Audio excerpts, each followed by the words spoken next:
Today marked just the second time in U.S. history that the federal government has recognized Juneteenth. The holiday celebrates June 19, 1865, when Union soldiers brought word of slavery's end to Galveston, Texas, freeing the last enslaved people, 2.5 years after the Emancipation Proclamation was signed. Amna Nawaz looks at the country's remembrances and the conversation around this history. In Washington, D.C. today, Vice President Kamala Harris surprised students visiting the National Museum of African American History with a special message for Juneteenth. Let this be a day that is a day to celebrate the principle of freedom, but to speak about it honestly and accurately.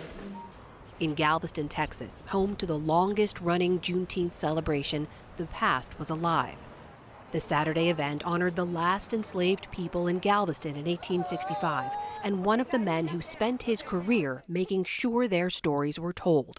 My father, late and former State Representative Al Edwards, was majorly focused on making Juneteenth not only a state holiday but also a national holiday.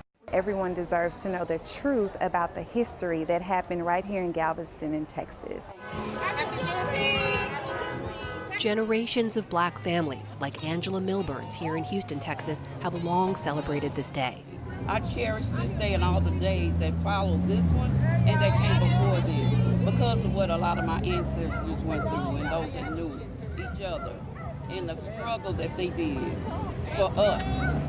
The so-called grandmother of that modern struggle, former teacher and civil rights leader Opal Lee, who stood by President Biden's side as he made Juneteenth a federal holiday last year. In Fort Worth, Texas on Saturday, the 95-year-old Lee led her annual 2.5-mile march to mark the nearly 2.5 years it took between the Emancipation Proclamation and Union troops officially announcing the end of slavery in Texas. The work to end its long legacy, Lee said, is far from over. Make yourself a committee of one, because you know people who aren't on the same page that you are, and so you're going to have to change their minds. All 50 states and the District of Columbia recognized Juneteenth in some form. Texas was first back in 1980. But so far, only 24 states and D.C. have made June 19th a public paid holiday, though more states could soon follow. The city of Boston marked the holiday with a weekend celebration of black arts and culture. Philadelphia marked the day with its first Juneteenth parade since the start of the pandemic. A celebration of America's story more fully told.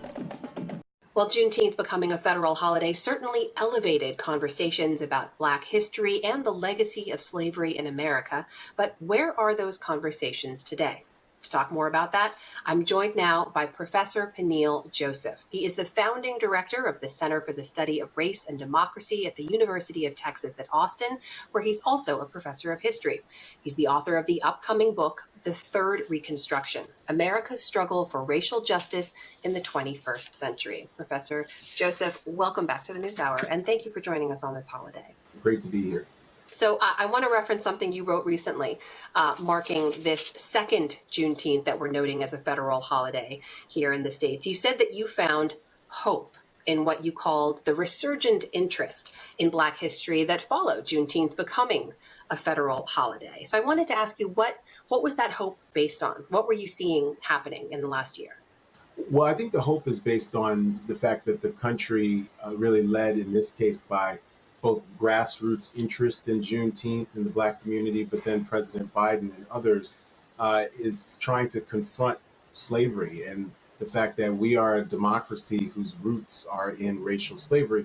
And that makes us a complex place to live in, right? So when people say that the country suffers from systemic racism, they're not saying that because somehow they dislike or hate the country. They're saying that because they love the country. So Juneteenth sort of reflects a complicated history of America and American democracy, but paradoxically, it brings us closer to becoming that beloved community that Martin Luther King Jr.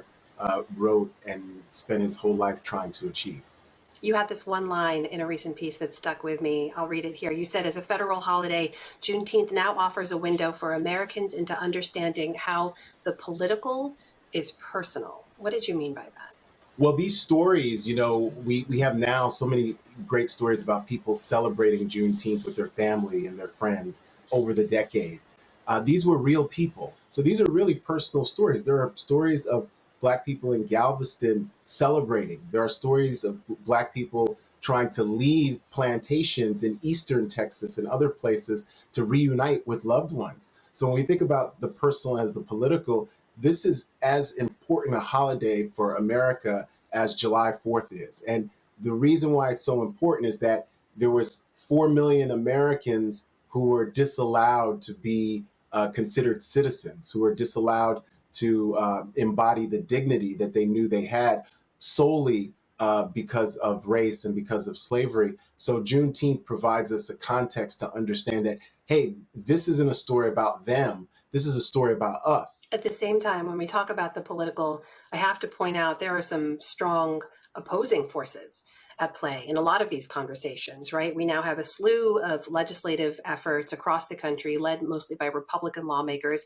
to stop efforts in schools from people teaching about the history of of racism in America, about the afterlife, as you put it, of our system of enslavement, slavery in America, punishing teachers who try to talk about some of these topics. What does that tell you about where we are? Well, it tells me that we're a complicated nation. So on the one hand, we've got Juneteenth and supporters of multiracial democracy. On the other hand, we have anti-CRT legislation, and we have the January 6th hearings and supporters of really the past racial status quo that existed during the era of Jim Crow segregation, that existed during slavery.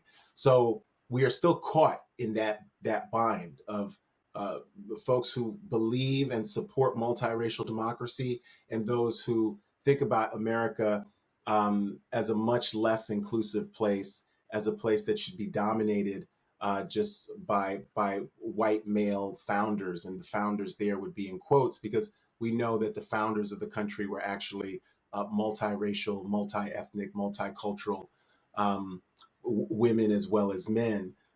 So I think it just shows me that we are making progress, but we are still caught in the feedback loop of the history that those who don't want us to know about Juneteenth seem determined to deny.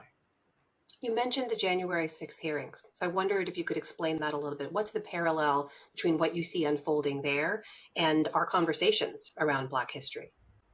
Well, January 6th is the grassroots cousin of the racial intolerance that we see used to divide folks politically in the 21st century. So January 6th has real roots in the period of Reconstruction right after the Civil War, where on the one hand, like what Juneteenth reflects, we had a move to reimagine American democracy as multiracial, multicultural. But on the other hand, we had the rise of the Ku Klux Klan. We had the rise of poll taxes and legislation to deny Black voting rights. We had the rise of the convict lease system.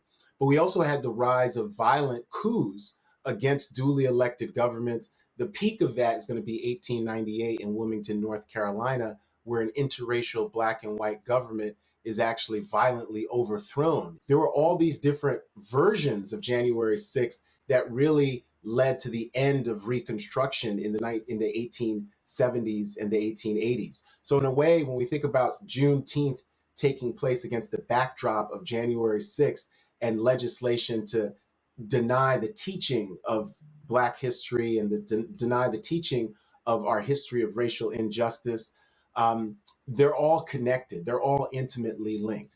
We are an American family collectively, even when there are partisan, political, and ideological divisions. And I think that Juneteenth allows us a context to explore these divisions, but also explore what unifies us as Americans. That is Professor Peniel Joseph of the University of Texas at Austin. Professor Joseph, thank you for your time. Always good to have you here. Thank you. I enjoyed it.